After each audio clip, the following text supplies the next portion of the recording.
So Ibrahim அலைஹிஸ்ஸலாம் பல முறைகள்ல தாவா செஞ்சாங்கன்னு சொல்லலாங்க. அவங்களுடைய மக்களுக்கு. பல டெக்னிக்ஸ கையாண்டாங்க. அவங்க தாவாவுடைய முறைகள் வைத்து நம்ம நெறைய படிப்பினைகள் நவீன காலத்துக்கு பெறலாம். ஆழமாக அவங்களுடைய வரலாற்றை படிச்சா.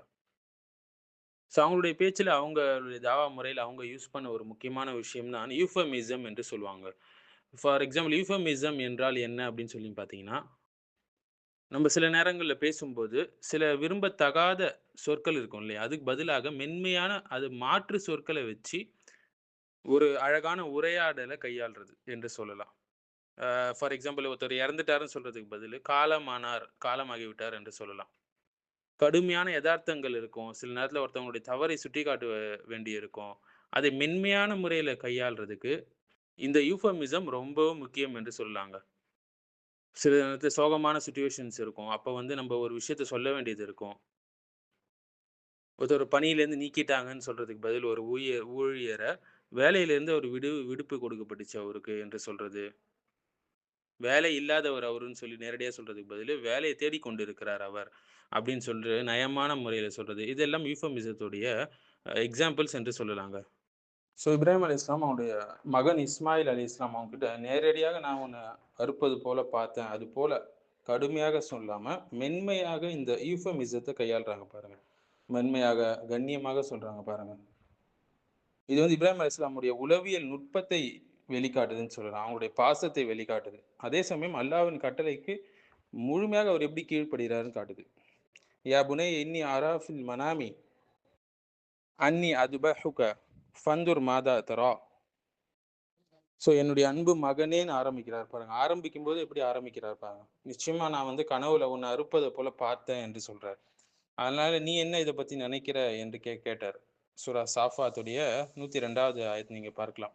இங்க அதுபஹுக நான் உன்னை அறுப்பதாக என்று நேரடி அர்த்தமாக இருந்தாலும், முழு வாக்கிய அமைப்பை நம்ம படிச்சு பார்க்கும்போது, குறிப்பாக நான் கனவுல பார்த்தேன்ப்பா.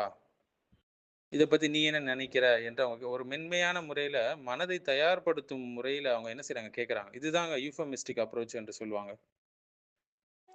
ஸோ இந்த உரையாடல்கள் மூலியமாக பல உளவியல் ரீதியாக, தார்மீக ரீதியாக, கம்யூனிகேஷன் ரீதியாக 3ம் இணைக்கக்கூடிய ஒரு உயர்ந்த சிறந்த ஒரு இது வந்து பேச்சு என்று சொல்லலாங்க. ஃபர்ஸ்ட்டு யா புனைய என் அன்பு மகனேன்னு சொல்றாரு. இது ஒரு சாஃப்ட் பண்ணக்கூடிய ஒரு விஷயம். ஒரு பாசத்துடைய தொடக்கம். ஒரு கடினமான விஷயத்த சொல்லப் போறாரு இல்லையா? இந்த காலத்துல சொன்னா என்ன ஆகும்? சொல்லவே வேண்டாம்.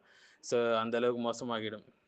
அந்த கடுமையான விஷயத்த சொல்றதுக்கு முன்னாடி மனச எப்படி மென்மையாக்குற ஆக்குறாரு பாருங்க. "இன்னி அராஃபில் மனாமி" என்று சொல்றார். நான் கனவுல பார்த்தேன் என்று இன்டைரக்ட்டா என்ன செய்றாங்க? அத சொல்றாங்க. இது வந்து ஒரு சைக்காலஜிக்கல் ஷாக்க குறைக்கும். "ஃபந்துர் மாதா தரா" என்று கேட்கறாங்க.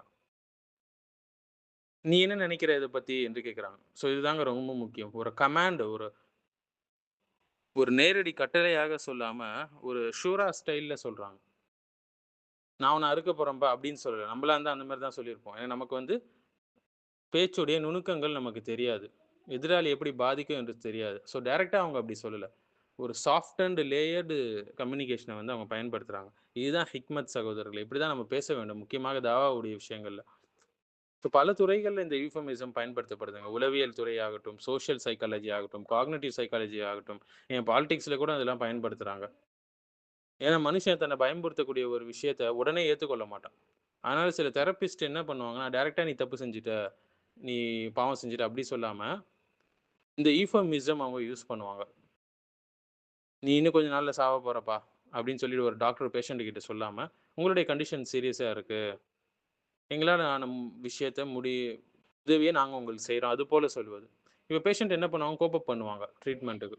அரசியல்ல பார்க்கலாம் இல்லைங்களா? இது போன்ற விஷயங்கள்ல பயன்படுத்துவாங்க. சில நேரங்கள்ல வந்து உண்மைய மறைக்கிறதுக்கு கூட தவறா பயன்படுத்துவாங்க. அது தவறான ஒரு விஷயம். நல்ல விஷயத்துக்காக பயன்படுத்தலாம். சமூக உறவுகள்ல கூட அவன் வந்து ஏழை, அவன் ஒண்ணும் இல்லாதவன் அப்படின்னு சொல்றதுக்கு பதில் என்ன சொல்லுவாங்க, அவரு வந்து பொருளாதார ரீதியா சிரமப்படுறாரு. அவருக்கு நம்ப உதவணும். இது போன்று சொல்லுவது. இது சமூக உறவுகளை மேம்படுத்த உதவும். மத்தவங்களோட டிக்னிட்டிய காப்பாத்துறதுக்கு உதவுது. வேலையில கூட நீ அவன வேலைய விட்டு தூக்கிட்டேன் அப்படின்னு சொல்றத விட்டுட்டு, உங்கள நாங்க விடுவிக்க போறோம். அது போல சொல்வது. ஸோ கான்ஃப்ளிக்ட் மேனேஜ்மென்ட்க்கு இது உதவுதுன்னு சொல்லலாங்க. ஸோ ஜாவாவுடைய விஷயத்துல ரொம்ப இது உதவியா இருக்குன்னு சொல்லுது. ஷிர்க்குடைய விஷயங்கள அதுக்கு மறுப்பு கொடுக்கும்போது, ஒரு ஹார்ஷா இன்சல்ட் செய்யாம, மாறாக நபிமார்களுடைய முறை என்னன்னா, கிராஜுவலான முறை. ஸோ இது வந்து ஒரு எமோஷனல் இன்டெலிஜென்ஸ்க்கு உதவுதுங்க. ஒருத்தருடைய மனநிலையை புரிந்து பேசறதுக்கு இது உதவுது. கான்ஃப்ளிக்ட்ட ரெட்யூஸ் பண்ணுது. கடுமையான வார்த்தைகள் சண்டைய உருவாக்கும் இல்லைங்களா? டென்ஷன அதிகப்படுத்தி விட்டுரும். ஆனா இந்த ஈஃபெமிசம் வந்து டென்ஷன குறைக்கும். இதுதான் ஹிக்மத் என்று சொல்லுவாங்க. எத சொல்லணும், எப்படி சொல்லணும் என்பது ரொம்ப முக்கியங்க. ஸோ உண்மைய டைல்யூட் பண்றதுக்கு நம்ம ஒருபோதும் இந்த யூஃபமிசத்த யூஸ் பண்ணக்கூடாதுங்க. ஹராமை சாஃப்ட் ஆக்குவது, ஹலால் ஆக்குவது, நார்மலைஸ் ஆக்குவது பாவத்த, இதுக்கெல்லாம் இந்த யூஃபமிசத்த நம்ம வந்து ஒருபோதும் யூஸ் பண்ணக்கூடாது. அது ஹராமானது. ஆனா ஒரு சத்தியத்தை சொல்றதுக்கு அழகான முறையில சொன்னோம் என்றால், இப்ராஹிம் அலைஹிஸ்ஸலாம் எப்படி யூஸ் பண்ணாங்க, அந்த மாரி அழகான வார்த்தைகள கொண்டு நம்ம யூஸ் பண்ணலாம். இப்ராஹிம் அலைஹிஸ்ஸலாம் உண்மைய மறைக்கல. ஆனா சொல்லக்கூடிய முறையில ஹிக்மத்த கையாண்டாங்க. எப்பவுமே ஒரு ஹக்க நீங்க சொல்லும்போது, ஒரு ஹார்ஷ்னஸோட சொன்னீங்கன்னா, அதை மக்கள் ஏற்றுக்கொள்ள மாட்டாங்க. அவங்களுக்கு அந்த ஹிதாயத் கிடைக்காது. மாறாக ஹிக்மத்தோட ஹக்கை சொல்லும்போது, சாஃப்ட்டான முறையில சொல்லும்போது, மக்கள் உடனடியாக அதை ஏற்றுக்கொள்வாங்க. குரான் முழுவதிலும் இந்த யூஃபமிசத்த நீங்க பார்க்கலாங்க.